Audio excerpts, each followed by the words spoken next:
रफी साहब के बारे में सब पूछते हैं, कहते हैं कि आप बताइए वो कैसे थे। मैंने कहा वो ऐसे थे कि आप कुछ बता ही नहीं सकते, वो इतने अच्छे थे। तो रफ़ी साहब बोले उषा जी जरा अंदर आइए, बहुत सॉफ्ट बोलते थे जी। और मैं डर गई, मैंने बोला पता नहीं गाना भी कट करके मैं आई। मैंने कहा रफ़ी साहब फरमाइए।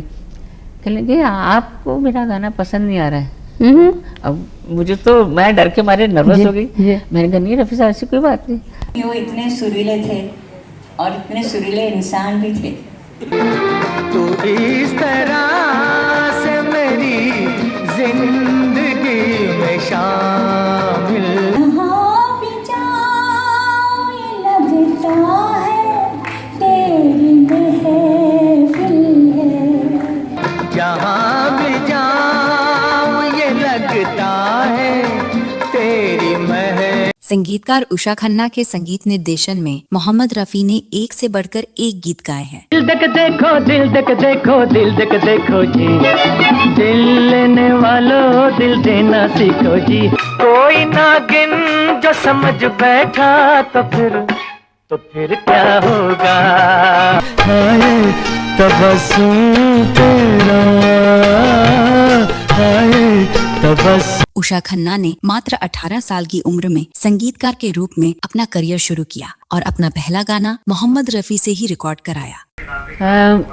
रफ़ी साहब से पहला गाना जो मेरा गाया था वो था मेघरे बोले घनन घनन पवन चले सन।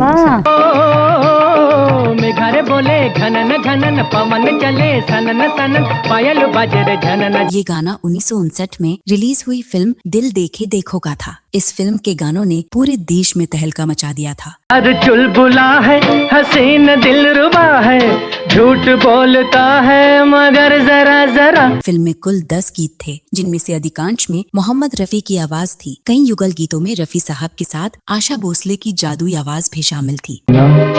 सुना सा है हम और तुम और ये। उषा खन्ना ने इन दिग्गजों के साथ मिलकर हर गीत को बेहतरीन तरीके से रिकॉर्ड किया। सबसे दिलचस्प बात यह है कि रफी साहब जो उस समय अपने करियर के शिखर पर थे, जबकि उषा खन्ना फिल्म संगीत की दुनिया में बिल्कुल नई थी। इसके बावजूद रफी साहब ने उषा खन्ना को उस्ताद माना और कहा कि संगीतकार के तौर पर आप गुरु हैं और आप जैसा कहेंगी वैसा ही मैं गाऊंगा। उषा खन्ना और रफी साहब की जोड़ी ने कई यादगार गाने दिए, लेकिन एक खास किस्सा दिल देखे देखो का है। उस गाने की रिकॉर्डिंग के दौरान उषा जी का हाथ उनके चेहरे पर चला गया।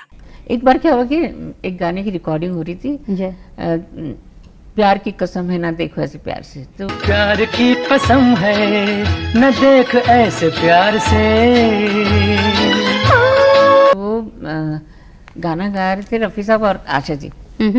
तो अचानक मैं वो क्या था, रिकॉर्डिंग स्टूडियो में कांच के ऐसे कांच था, यहाँ सिंगर गा रहे और मैं यहाँ से सुन रही थी। तो मैं ऐसे गाने सुनते सुनते मैंने ऐसे ना ऐसे किया, एक्सप्रेशन हो जाते हैं अगर गलत हो तो। रफी साहब ने जब उषा खन्ना को देखा तो उन्हें ऐसा महसूस हुआ कि उषा खन्ना गाने से संतुष्ट नहीं है। उसके तुरंत बाद रफी साहब ने रिकॉर्डिंग रुकवा दी और उषा खन्ना को रिकॉर्डिंग रूम में बुलाया और पूछा कि क्या उनका गाया गाना पसंद नहीं आ रहा है। तो रफी साहब बोले उषा जी जरा अंदर आइए, बहुत सॉफ्ट बोलते थे और मैं डर गई। मैंने बोला पता नहीं गाना भी कट करके मैं आई। मैंने कहा रफी साहब फरमाइए। कहने लगे आपको मेरा गाना पसंद नहीं आ रहा है। अब मुझे तो मैं डर के मारे नर्वस हो गई। मैंने कहा नहीं रफी साहब ऐसी कोई बात नहीं। उषा जी ने डरते डरते अपनी बात बताई तो रफी साहब ने मुस्कुराते हुए ठीक वैसा ही गाया जैसा उषा जी चाहती थी। मैंने कहा नहीं रफी साहब ऐसी कोई बात नहीं। बोले नहीं वो मैं गा रहा था प्यार की कसम है ना देखो प्यार से, वो मैं कुछ गड़बड़ कर रहा था। मैंने कहा रफी साहब थोड़ा सा बताऊं। अरे थोड़ा नहीं, तो मुझे अच्छी तरह बता क्या तुम्हें। तो वो था कि प्यार की कसम है न देखो ऐसे प्यार से, प्यार की कसम है न देख ऐसे प्यार से। ओ तू मेरा सनम है कहूंगी मैं पुकार के। उसमें जो था ना ओ, अच्छा वो ओ में क्या था, ओ गाने से बीच में एक क्रैक करना पड़ता है। ओ एक आता है ओ कान जो लग रहा है ओ तू मेरा सनम है। अरे तो बताना चाहिए, मैं तो गलत गा रहा था। मतलब ऐसी बात हो रफी मतलब इतनी बारीकी बहुत, मतलब ये लोग ये सिंगर्स तो थे चले गए।